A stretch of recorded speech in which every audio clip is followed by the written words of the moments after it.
ای سید ما، ای مولای ما، من جان ناقابلی دارم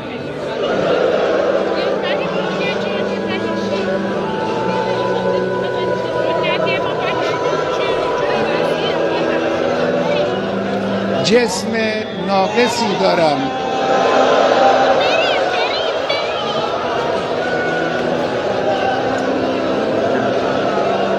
اندک آبرویی هم دارم که این را هم خود شما به ما دادید. همه اینها رو من کف دست گرفتم، در راه این انقلاب و در راه اسلام فدا خواهم کرد. اینها هم نثار شما باشه.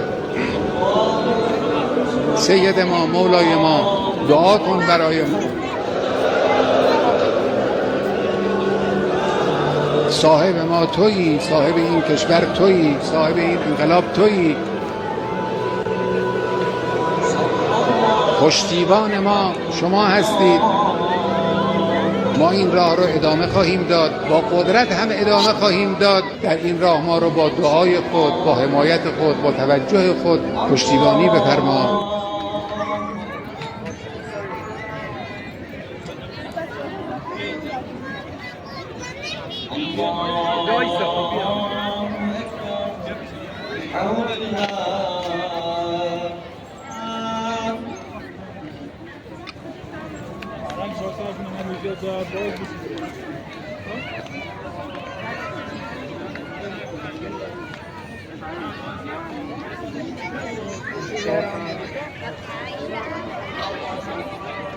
الله أكبر سبحان الله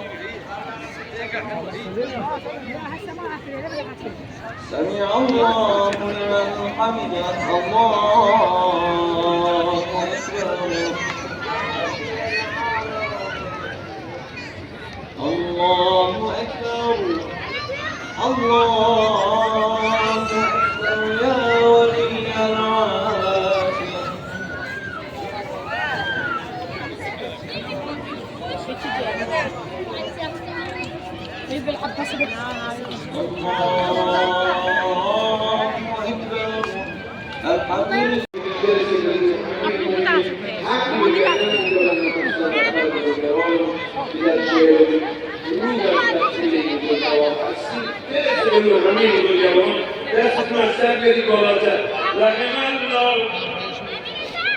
صدای زنبور همه بار لهم الله و غفر الله من مالا یا حسین.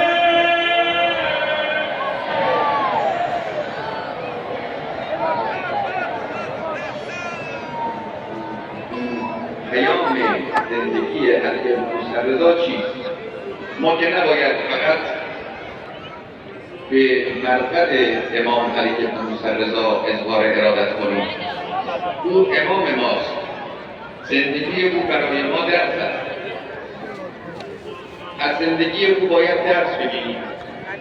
زندگی او برای ما یک پیامی دارد. اون پیام چیست؟ بدانیم پیام زندگی پرماجرای علی بن موسی‌رضا علیه السلام به ما عبارت از مبارزه دائمی خستگی ناپذیر. این اون درسی است که صاحب این مرقد مطهر به ما داده است. حقیقتاً ملت ایران یک بار دیگر ثابت کردند که قدرتمندند. جبهه زورگویی، جبهه صهیونیسم و قدرتمندان زورگو و متجاوز عالم یک توطئه عمیق، وسیع، بسیار خطرناکی علیه ملت ایران انجام دادند. رژیم صهیونیستی و رؤسای قلیل و خبیث و نجس اون رژیم مثل گرگ‌های برنده هستند که اعصابش تیکه پاره شده بود، خواست با بمباران بیمارستان و مدرسه و جمعیت‌های مردمی و کشتن کودکان در مقابل چشم بشریت و انسانیت از روی عصبی بودن و عصبانیت بودن افتاد به جان مردم. سگ هاری و گرگ درنده‌ای به انسانهای مظلوم حمله کردند. اینا خیال می‌کردن کار تمام شده است. یک مبارزه جبهه‌ای عظیمی به وجود آمده است. نیاز محکمی وجود دارد به یک نیروی گسترده عظیم مردمی. اجتماعات مردم به طور طبیعی دارای تاثیراتی برای آسیب ناپذیر شدن کشور و ملت و انقلاب این مردمند که میتوانند از کشورشون، از انقلابشون دفاع کنند. دشمنی زیاد شد، همکاری باید پیدا کرد. همه آحاد وظیفه دارند، مسئولیت دارند. از کید دشمن غفلت نکنید. کشور اگر سست باشد همه چیز از دست خواهد رفت. شما عقب نشینی می‌کنید، خواسته های آمریکا رو رد می‌کنید، او خواسته های جدیدی مطرح خواهد. اگر دشمن احساس کنید که شما از محیط هستید، دیگه شما رو گریبان شما رو راه نخواهد کرد. اینجاست که اومد واژه مقاومت معنا پیدا می‌کنه. مقاومت یعنی چه؟ مقاومت یعنی تسلیم نبودن در مقابل زورگویی و زیاده‌خواهی و دخالت‌های آمریکا. نه فقط دشمن اسلام و دشمن جمهوری اسلامی، دشمن ایران. آمریکا می‌خواهد ایران را ببرد.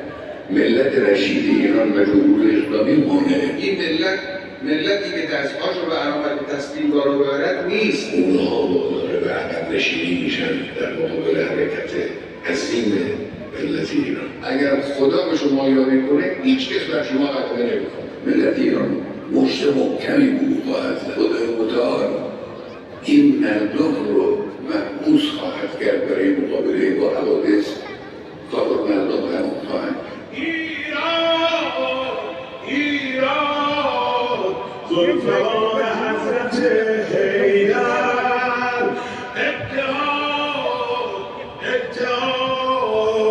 اتحاد مردم و کشور. پای این پرچم ماندم محکم تا دمی که جان دارد. بسم الله الرحمن الرحیم.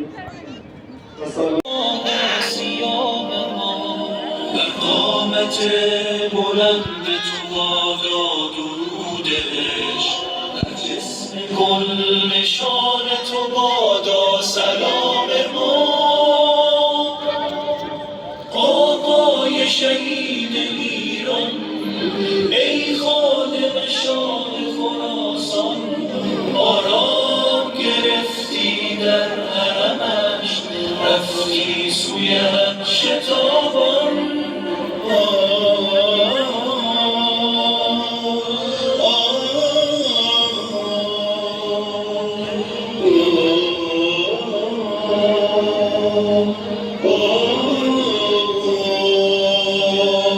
أنت نهج السعادة، أنت يا رائد الهدى. قامنا لي يا فتى صامدا هازم العدا. قامنا لي يا فتى صامدا هازم العدا. قاوم البغي حاكما خط نهجا من الخلود من عراق لصادة. رفتی و باورم نشد، خواستم فدات بشم نشد. رفتی و باورم نشد، خواستم فدات بشم نشد. رفتی و باورم نشد. بی تو غمگین زندگی خیلی سنگین زندگی، دلتنگین زندگی. آقای من رفتی اما صدات هنوز تو گوشمه. طوفان واژه های تو دلیل این خروشمه. رفتی اما خودت دیدی که بعد تو هنوز کوتاه نیومدم، هنوز علم رو دوشمه. عرضیت عنی اوفیت به عهدی، منتظرم تا که برگردی با مهدی. عرضیت عنی اوفیت به عهدی، منتظرم تا